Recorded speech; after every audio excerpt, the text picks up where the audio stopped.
Titin, seorang emak-emak di Bogor, kini mencuri perhatian.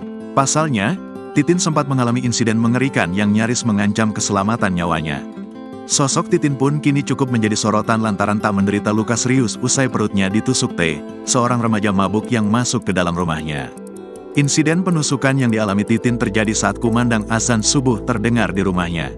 Saat itu, Titin kaget saat terbangun melihat ada T yang masuk ke dalam rumahnya yang berlokasi di Kelurahan Ciwaringin, Kecamatan Bogor Tengah, Kota Bogor, Jawa Barat, Rabu, tanggal 8 Mei tahun 2024.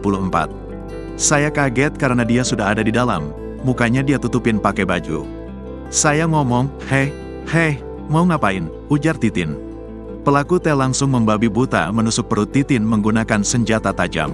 Dia tusuk perut saya sampai berkali-kali sampai pisaunya aja patah, ucap Titin dikutip dari kompas.com. Anehnya, Titin hanya mengalami sedikit luka meskipun pisau yang digunakan pelaku untuk menusuk perut Titin sampai patah. Bahkan, saat ditemui tribunnews.bogor.com ketika diperiksa polisi sebagai korban penusukan, Titin masih bisa tersenyum. Ia pun sempat menyapa awak media yang saat itu mendatangi Polsek Bogor Tengah. Lalu siapa sebenarnya sosok emak-emak sakti ini? Titin merupakan seorang emak-emak yang tinggal di wilayah Kampung Cimanggu Kecil, Gang Pasama, Kecamatan Bogor Tengah, Kota Bogor. Di rumahnya yang sederhana, ia tinggal bersama sang suami yang menderita sakit stroke. Titin juga merupakan seorang nenek yang sudah memiliki cucu dari anak perempuannya bernama Nur. Emak-emak sakti asal Bogor ini berprofesi sebagai ibu rumah tangga.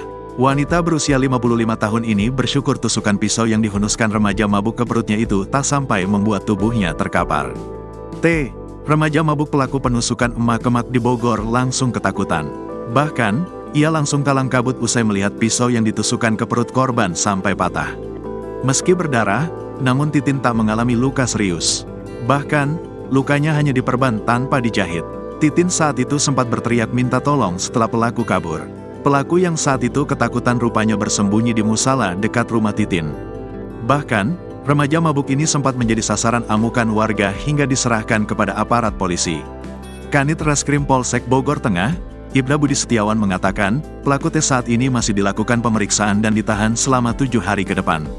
Download Tribun X sekarang, menghadirkan lokal menjadi Indonesia.